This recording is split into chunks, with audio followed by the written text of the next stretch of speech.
So what is your definition of romance? I like being encouraging to my wife. Do you know what I'm saying? I love when she has moments of doubts. I like being that arm, that ear to be like, yo, you got this, and just reinforce that she can do what she wants to do. And to me, that, when she does that for me, that's romance. Like, she buys me flowers, great. But if she just hugs me and is like, yo, you're doing your thing, homie. Words of affirmation. Yeah, you know what I mean? Just, that's romantic to me. That's romantic to me.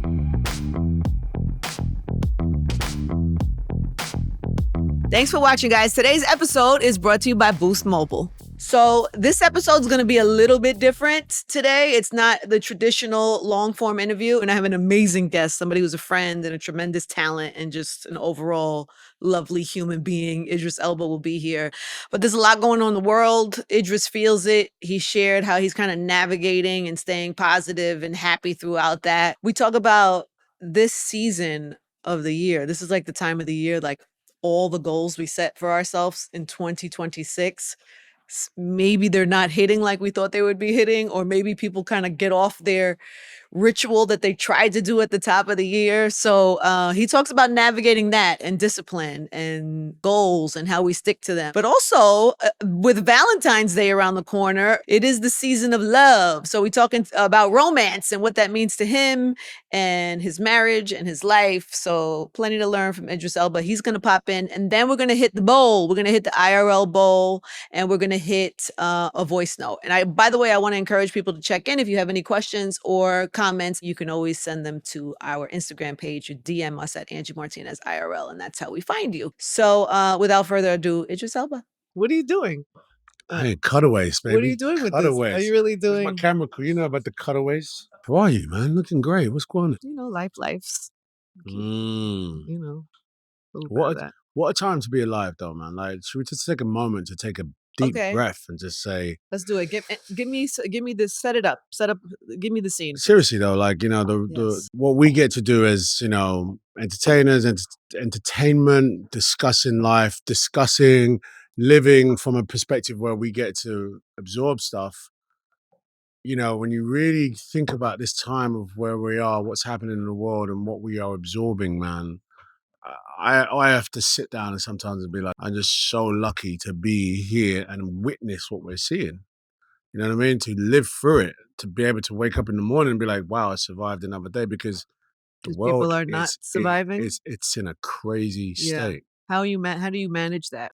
I'm taking a moment to absorb, because we get hit every day, news, family, we get hit with stuff all the time, right? And by the time you've been hit with one thing, you haven't even had a chance to figure out what you're doing with that, how to react to that, what the impact is on you. You already moved on to the next.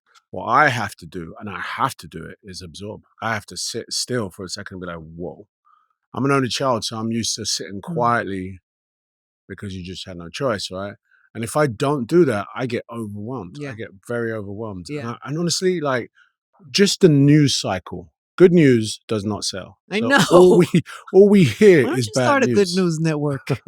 You're very ambitious and creative. I just told you it won't sell. No, I don't mean for the sales. I mean for the humanity of it all. Well, it's funny you say that, because I see part of my job as an actor as part of that good news energy. You know what I mean? I love that. Because I feel like I get to, give people an escapist route, via their imagination, via characters I get to play. I get to talk to you, and we get to examine and talk about this stuff. I mean, that's like, that's good news. Okay, so I know you jumped in here, but could I just give you an introduction? Please, yes. We just started talking. But that's how we do all the time. I know, but sometimes you have to let the host introduce you. Sorry, I forgot. It's the host. I'm the host. Yes. Our guest today has lived many lives. As an actor, a DJ, a producer, a global icon, a father, an entrepreneur, a wonderful human being. He's played all kinds of things, from a king to a crook, to a president, to a sea lion. He's done all the things. Did that. He is now back on our screens with season 2 of Hijack on Apple TV. A career like this doesn't just take talent. It takes dedication and reinvention and discipline and all the things that we can learn from. So Idris Elba is our guest today on IRL. Thank you. I'm glad we did the intro. Right? Right? It felt like something. It felt pretty good. When you said the sea lion, I was like, wait a second. Yeah, you were a sea lion. I was a sea lion. It's all inside of you. Mm-hmm. Yeah, we did dive in, and I was sort of just, shedding. It's good seeing you. I love talking to you. You already know that. But you know that too. We just dive straight into It's the life. idea, the life, The life of life thing. Teach us in a lot of people's season of life right now, because we're at the top of the year. We were talking about this when you came in. January, everybody likes to. It's 2026 now. All that shit we were 2025 is brand new energy. I'm gonna do this. We have all these goals. We have big to-do lists, ambition. Yeah. And then I was reading something like by middle of January, sometimes February, it's gone. 90% of that shit falls apart for people. So I wonder from you, as we talk about, and it's true what I said in the intro, like you cannot have a career like yours without discipline, without goals that you stick to. And so I asked your advice in that for everybody who is kind of like on the new venture of 2026 and the greater version of themselves. Yeah. How do you do it? Listen, first of all, people's, we mark, the annuals by a date, right? This is 31st, it's the 1st, it's the annual. Your birthday is your new year, right? But the truth is, those are not real times. They're not real schedules. They're not real cycles of time. Essentially, you are conceived 9 months before you're born. And even before that, you're alive somehow in some form, right? So when I think about my timing, so for example, I start my New Year's resolutions midway between the new year. I start my New Year's resolutions in July. Why? Because it takes time to get to your new you. It doesn't happen overnight. Okay. It takes time. It takes practice. It takes discipline. And the fun fact, a new habit doesn't really start forming unless you do it 21 days consecutively. No breaks. So like if you want to get to the gym, you have to do it 21 days. No off Sundays. You have to get up at 5 a.m. every morning for 21 days. And then your body starts to get used to that. Do you do that? No. Oh. But it's a way to keep it honest. I wish. I thought we were learning from you. No, Teach but us the something. the idea of, the ingestion period, being longer is important to accept. Yeah. Okay. But you've set disciplines in your life. You probably have some rituals. I mean, you stay in. I've never seen you out of shape. I have never.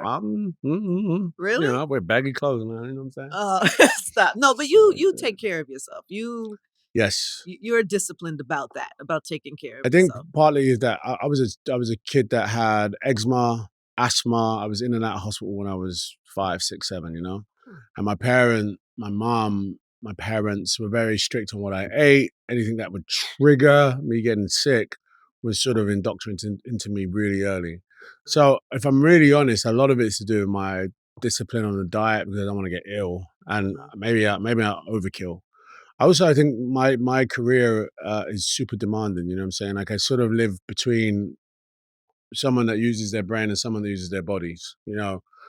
An athlete uses their bodies every single day. As an actor, sometimes you got to get up in the morning, go run in a scene. You have to think like an athlete. And in your brain, you're absorbing and dispelling a lot of information that you have to learn quickly. It's like being a professor or a teacher, you know what I'm saying? I'm not saying that's what I do, but I'm just saying it's that sort of brain power. So I think having the habitual aspect of doing this sort of stuff keeps me in decent shape. Mm-hmm. So you're thinking about upgrading to the all-new iPhone 17 Pro, designed to be the most powerful iPhone ever. But are you also thinking about the traffic on your way to the store or transferring all your data and all the time that takes? Well, the good news is that when you order a brand new phone online with Boost Mobile, they'll send an expert to your home or to your work to deliver your brand new iPhone 17 Pro and get you all set up. Boost Mobile can do that within minutes, no hassle. All you got to do is visit boostmobile.com to get started. Delivery available for select devices purchased at boostmobile.com. Terms apply. It's funny because we don't always consider that. People have big goals. I want to do this one day. But do you really think about what kind of conditioning you need to be in Oh, to yeah. be able to execute that. Yeah, exactly. Yeah. Exactly. I mean, but it always boils down to the basic principles of preparation, you know what I'm saying, and intention. What is that? Okay, like let's say, Angie, I'm coming to eat on Saturday. You're like, you're coming? Cool. Okay.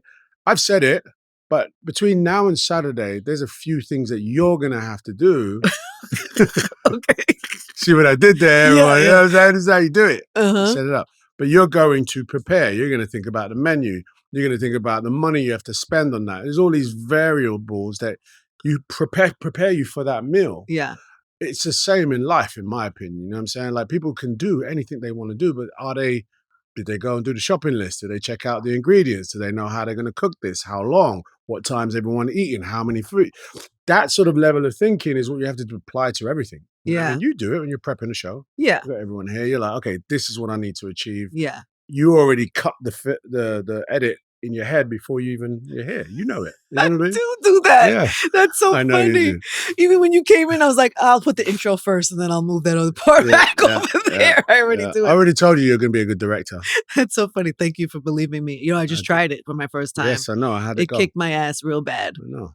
It was very challenging. Really? Yes. Very challenging. Yes, because we did it on a small budget, and there's a lot of things I didn't anticipate, but it's great. I can't wait to do it again. A lot of things I didn't anticipate. Yeah. That's the thing. Didn't anticipate Mhm. the work, the toil, the tiredness, the things that might go wrong. And it's applicable to life generally, I think. You know what I'm saying? Yeah. So what are your goals for this year? Like, what could you possibly be chasing at this point? You've already done so much, my friend. I'm happy to just be healthy. Be happy, love, and be loved. Yeah. I mean, I'm serious. These are the things that I really value. Like, I like doing what I do for a living, and I'm very thankful for it. But I would not swap my health or my happiness just to keep acting or keep doing stuff. Because from a simple base of health and happiness and contentment, that's really important. I can do anything. Do you know what I'm saying? Like, you could take it all away from me. If I've still got my health, I've got some sort of positivity, as in happiness, and I'm content with just, all right, this is what I've got.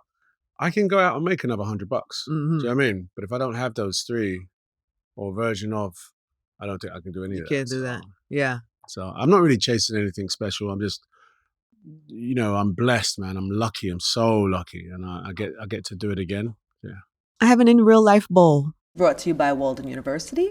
These are questions about real life. I want you to go into the bowl. Oh, man. And pick out a good question. Do I have to be honest? Yes. Always. Are you an honest man? Yes. I'm guarded, though. I'm guarded. Oh, like in an interview, like with the cameras on. No bit. Do you sometimes say too much? Yeah. I mean, it depends on who's interviewing me. Yeah. Have you said too much with me before? No, I don't think so. No. You and I, when we talk outside of the cameras, we talk deep. Yeah. You know what I'm saying? And sometimes we might not agree on stuff. We don't want to air that. Yeah. And that's good, though, to not disagree. Great. It's great. Disagreeing is fun. It's great. You don't want to go walk around with people. I learn from someone that I disagree with, because if they can articulate why they feel the way they feel, I'm like, yes, please. So I got to pick something out, read it out, and then speak on it? Yeah. It's just in real life questions. There's nothing dramatic or Do you have a sound effect for this bit? Like, no, but would you like me to? Yeah. Adding. I think it sounds noted. like, It's going to be your voice doing that exact thing. Idris Elba has now become the voice of the Angie Martinez IRL bowl. And it's going to go. No. It's going to go like this. Okay, good. Thank All right, you. so here's my question. Okay. I hope it's good. What is your go-to self-care ritual when you are burnt out? Oh, burnt out. Yeah. Do you have a self-care ritual? Just to define burned out for me, right? To be burnt out is when I don't want to speak to anyone. I mean, literally, I just don't want to see no one and speak to anyone. I'm very tired. And when I'm burnt out, I get grumpy, short-tempered. No. 100. 100. You taking this? I fell for that. I get grumpy. short-tempered and just short with people. That's my definition of burnt out. My go-to ritual for that is to literally just be by myself. Just go somewhere where quiet. Yeah, quiet. Silencio. You're a married man. You can't always be. How does that work in marriage? It's tough because you can't say to the wife, "Hey." No, you can. Okay. I mean, I feel like my wife and I have that rapport. She has 5 siblings. I have none, so she understands that I don't get it. Yeah. When I say I don't want to be around you lot, I'm good. She's like, yeah, but that's so extreme. I'm like, no, it's not. I just need to be by myself. Because you're an only child. I am an only. I am an only child too, so I understand. Yeah. Before you came, I was sitting in the room by myself. Really? Yes, I was. And is that a ritual for you? Sometimes, if I feel a little overwhelmed, I just need a minute by myself. It's quiet. Think about what I'm doing. But you don't get grumpy.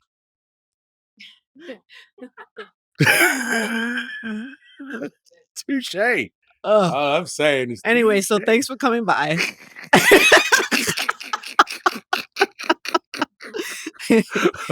Hey guys, support for this podcast is brought to you by Walden University. Have you ever thought to yourself, what if I could go after what I actually want and I could really make a difference? Well, you are not alone. And this is exactly why I want to tell you about Walden University. For over 50 years, Walden has helped working adults like you get the W with the knowledge, the skills, and everything you need to build the future that you want. And you can make a difference where it matters most. If you've been waiting for the right moment, this is it. Head to waldenu.edu and take that first step. Walden University set a course for change, certified to operate by Chev. I have some real life questions for you. Ready? Since you're on this is like speed round in real life. Speed round. In real life, what are you most proud of about yourself? Let's go right in.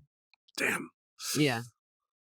I'm very proud that I don't really get bothered by, criticism, opinions, and such. It does bother me. I'm a human being, but I don't let it derail me. What do people ever say bad about you? Oh, come on, man. Like,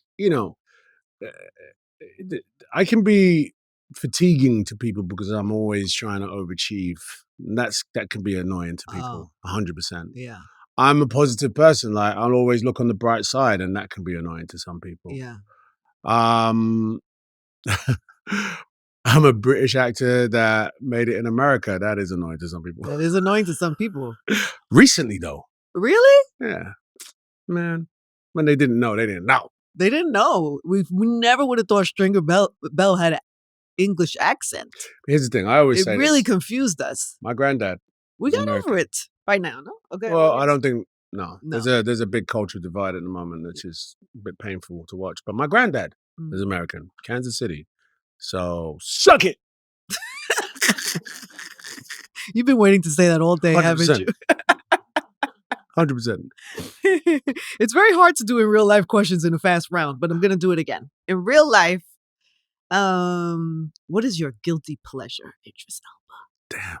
So are we telling the truth here? Yes, the truth only. Facts only. Guilty pleasure, man. Who did we just have? We just had Jill Scott on. She said, "What did we?" She said, "Krishan and Blueface's storyline is her guilty pleasure." That's what Jill said. I happen to love. I'm not proud. I happen to love the drama between Blueface and Krishan Rock. I love it. I know. Now, what is it about this said situation? I know that does it for you. What does it bring up for you? I think that's a pimp, and I think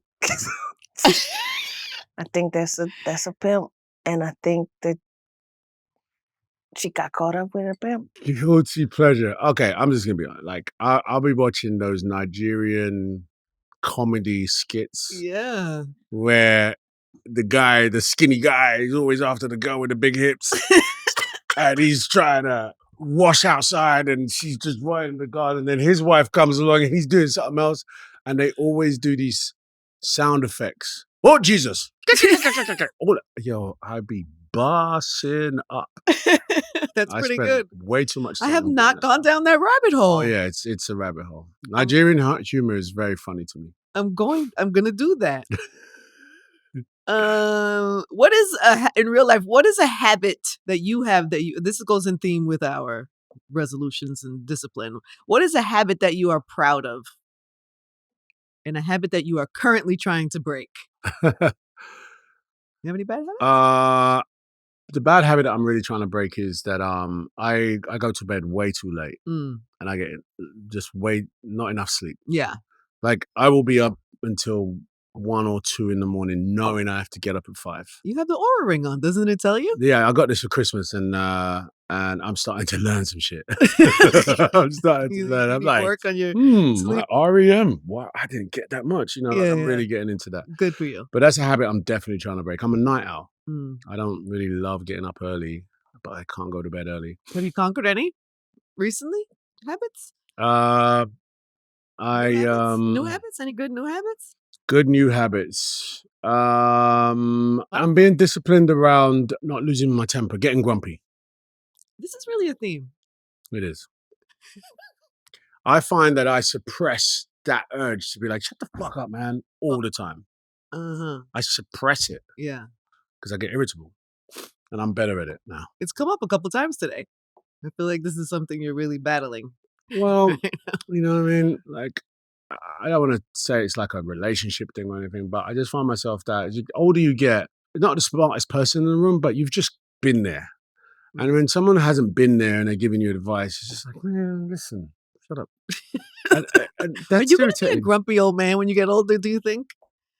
No, I won't be grumpy, but I feel like you might be going in a direction. Do I feel like a grump? Great way. Do I feel like a grump? It is a sweater. I strive to be that, though. I strive to be that person that's grumpy. Like, not grumpy, but just no fucks. Straight.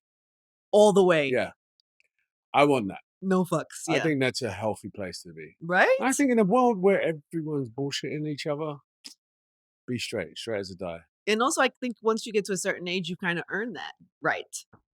To your point of like, you've experienced enough, you've seen enough, you earn the right to be a straight shooter all the time. Exactly. You know what I mean? And that's even if it offends or insults. Even if it offends, or insults people. And also, even though I said earlier I don't care about people's opinions, I find myself getting a little consumed when I don't understand what you're saying. Yeah.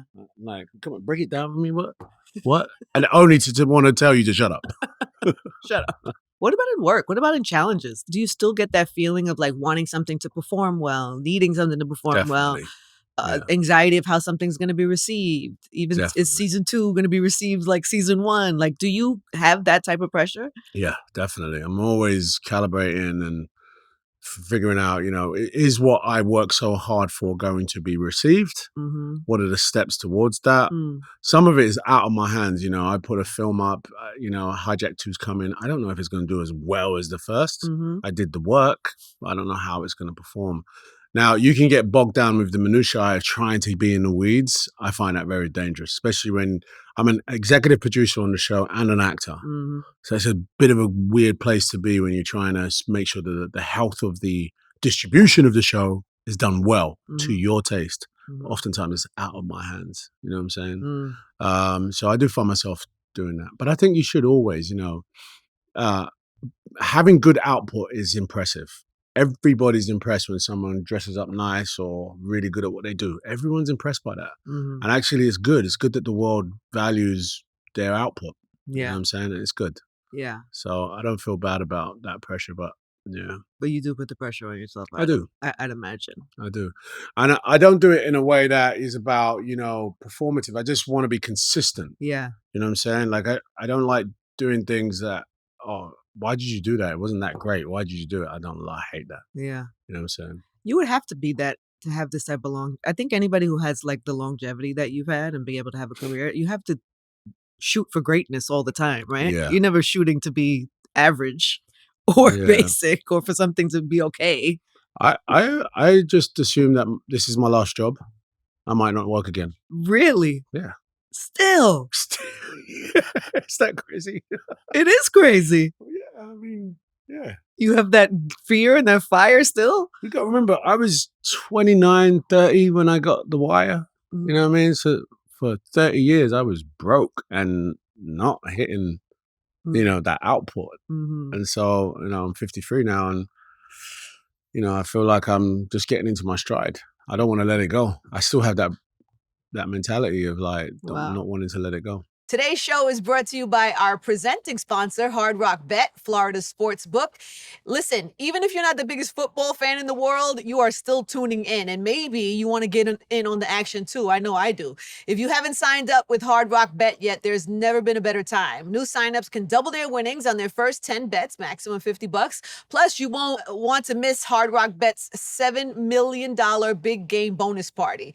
Place a $10 big game parlay, and you'll get a share of $7 million in bonus bets, win or lose. Every parlay counts, and the more you place, the bigger your share. So if you're in Florida or New Jersey, the big game energy doesn't have to just live on the app. You can head to Hard Rock Casino for drawings, giveaways, and all the excitement leading up to the kickoff. Or you could just go on the app. That's Hard Rock Bet. Download the Hard Rock Bet app and make your first deposit today. So what does the next season look like for you?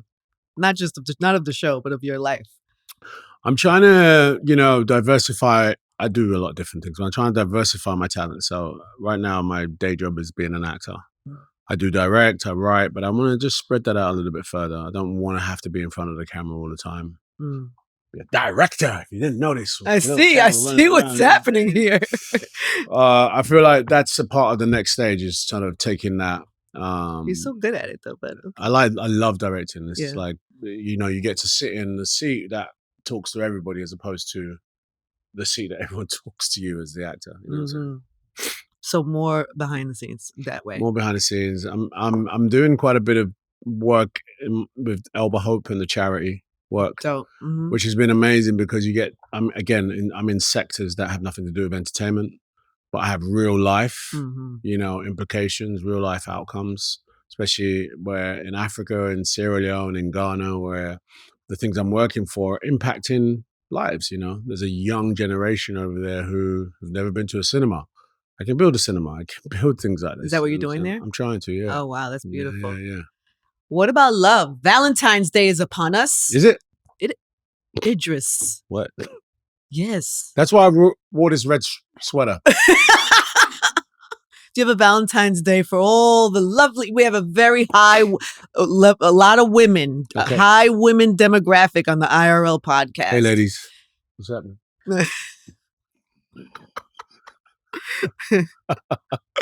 Would you like to send a message of love to the... What is love? My wife always says to me, I am not romantic. She's like, what? Yeah. You are going to break the hearts of everyone right now. I try. I definitely try. She'll say, you do try, but it's not natural to me. I'm tough love. And how do you receive that? Do you receive that as an opportunity to try harder? No? Yes. Because that's how you're supposed to receive it. Okay. Yeah. If your wife says you're not romantic enough, you should receive that as, I need to be more romantic. Yes. Okay, let me put it this way, right? I mean, I come from, romance. I wasn't raised in a house that looked at romance in that way. What was romantic to my mum and dad is not, Valentino and bows and arrows.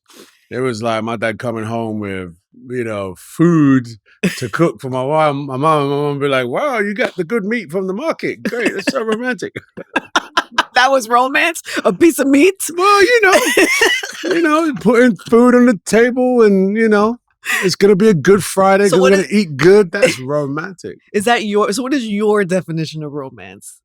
I like being encouraging to my wife. Do you know what I'm saying? I love when she has moments of doubts. I like being that arm, that ear to be like, yo, you got this, and just reinforce that she can do what she wants to do. And to me, that, when she does that for me, that's romance. Like, if she buys me flowers, great. But if she just hugs me and like, yo, you're doing your thing, homie. Words of affirmation. Yeah, you know what I mean? Just, that's romantic to me. That's romantic to me. Like, but the whole, hey. You're not a flowers and candy guy? I am. I have to, Sabrina. Yeah. She lives for it. You know what I'm saying? But you, at the receiving end of romance, so what you think of it is like support. And support, love. I'm saying for the ladies who are going to go home to their husbands. This is your advice to them, how to take care of you. I appreciate when it's kind of like, hey, I know you had this type of week, so I hooked your favorite things, and I know you want to be by yourself, so I hooked up a little studio for you. You know, there you go. That to me is so thoughtful. That's romance. Like I'm like, oh man, that's amazing. You know what I'm saying? I think you're going to do well this Valentine's Day season. And I think Hijack 2 is going to do amazing on Apple. Oh, thank you. Thank you. And I'm I can't wait to see it. Yeah, I can't wait to see all the work you're going to do this year. I know. I wish I had more time. We will. We'll come back. I could do more. Take one more before you go. Okay. There we go. I'm really going to use that sound effect, by the way. No, you won't. You get bored by the second time you use it. Okay, It's possible. What? but for twice, it's gonna hit. All right, I like this question for you, and then I know we got to go. That's one. You take that one, and then I'm gonna find the one I love, and then we're gonna let you get out of here. All right, here we go. Here's the one that I'm gonna do in the interim, which is, what do you think is your superpower? My superpower is that I think if you sit down with me long enough, you'll see a version of yourself within my presence. I think that it's a superpower to sit with someone, and even if they don't look like you, don't relate, enough culturally different gender, that actually when they talk to you and you connect with them, you're actually like, you know what? I feel like that sometimes. I could be there. I could do that. It is the only thing that allows me to be transparent as an actor. When people watch my characters, whether they like me or not, they'll be like, I kind of believed him in that role. Oh, he was good in that. The reason what they're saying is because they see something within the character, within my vessel, that they relate to. That is, to me, a superpower. That's something that I definitely feel like, I can talk to young people in a room, and I pride myself on being able to talk to a bunch of 10-year-olds who don't relate to me whatsoever. I see my son's 11, I talk to his friends and we kick it. I love that. And then I'll be able to sit in a room with a head of state who has degrees in social, political, management. I have nothing like that, but I can talk on a level about what they might be going through, how to think through things. And that is, to me, is my superpower. Yeah, that's a pretty good one. I think you have the same. You think so? Of course. You've been part of the discussions with some of the most famous people in the world and opened up and given the world a window that no one else could get, only through you. Superpower. Thanks, man. Last question, and then go. Okay. I asked this question to everybody on the walkout, so you got to get it too. Okay. Before you go, can you kick a 16 freestyle off the dome? Are you going to do that? Wow. Okay. No, it's not the question, guys. But if I wanted you to, you just worked with the great Slick Rick. If I wanted you to kick a freestyle right now, and you've made your own music, lots of it successful. Could you kick a 16 right now if you had off the dome? Yeah. No. Could you kick a pre-written 16? I could kick a pre-written, but I don't write rhymes when I rhyme. I have to, weirdly enough. Oh, you're Jay-Z off the and dome. Biggie? Yeah. But I don't write them down. You want to make a spit a verse about my Nope. I do not. Okay. Okay, then fine. Then just read the question. If God were to text you right now, what would he say? What would it say? If you got that big text. Wow.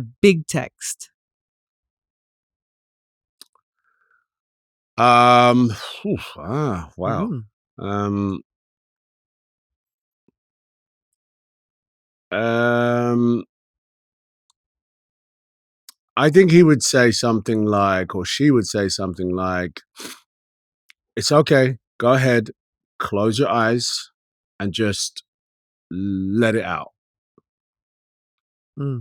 Which I would interpret as, for example, in press runs, right, you're thinking about your answers, you sort of like, you have to be presentable. I'm going on Kelly Clarkson, going on Angie Martinez, I have to give something. But sometimes it's better just to shut your eyes and just speak from your heart. You know what I mean? And I think that's what he would say. I love that. I think you did that today. Think so? 85% of the time. Yeah. 80% of it. Yeah. And I'll edit the other 20. Yeah. The boring stuff, like the sound effects and all of that. No, we're keeping that. We love you, Idris. Thank you for Love you today. more, man. It's so good to be here. Thank you so much. It's going to be a great Appreciate year it, for yeah. everyone. For everyone. And for you everyone. included. You're going pro. I'm going pro. You are going pro. And you are going To direct. Okay, perfect. Idris Elba in real life. Hey, what's up? This is Idris Elba in real life. All right, guys. So it is now Angie Martinez in real life. So we do have a segment on the show, and it's the voice note. It's presented by Boost Mobile, where you guys get to call in or you send a comment, send a question, and I'm going to try to do more of these so that we can have a little bit more interaction with each other. So again, go to the Angie Martinez IRL page, and then you can follow there, subscribe, and send questions or comments. And if you're like a regular, we'll put in the stories like who's coming up. We'll tease what guests are coming up. And if you're a fan of any of them or you have a question for any of them, then you can send us messages that way. So that's how we'll communicate. But we have a voice note right now. This one's for me, right? Yep. Let her rip. Hi, Angie. I'm an on-air personality, and I just launched my own podcast where I interview different guests, and I'm really trying to stand out from the crowd. You know, they say everyone has a podcast. What's the difference between a good interview and a memorable one? Listen, it depends what your standards are. Like a lot of people, how many people watched it is a good interview. For me, I think, you know, sometimes a good interview is just a good conversation and people like it and they don't feel like they wasted their time watching it. And maybe you learn something about the guest and the conversation stays flowing and interesting. I think that's a good interview. One that stays with you, that's really meaningful, that really matters is when somebody shares something or you learn something that long after you've watched the interview, that stays with you. Like I was talking to Gab Union about this. She's a fan of the podcast, and she was saying that she watched Lauren London's interview and then had to reach out to her, and they had long form conversation after that. Or sometimes I meet people in the street and say, you know, when this person said this, I needed to hear it in that moment. To me, those are the meaningful ones. When people share stories that we actually use or that just stay with you in your life. There's so many moments, little moments with people that I have all the time that stay with me. And I'm so grateful for that. So I'm always chasing that. So to me, I think that's the separation for me, but I guess for everybody else it's different. But ultimately you want to learn something and you want to take away something from every conversation. And so I think as an interviewer, to answer your question, when you have somebody coming in, you're about to interview them, think about that in advance. Like what inspires you about this person? What is interesting or to be learned from their life or their experience? And I think you start your question asking from there. And then also once you're in the interview and you're in the conversation, listen to your guest because sometimes they will take you to a place you're not even expecting them to go. And you have to be present to be able to let them go there. So being prepared, having a perspective and idea of what you think the conversation should be like, and then being free enough to be in the moment and let something happen, I think is kind of the sweet spot. So good luck to you. Thank you for your question.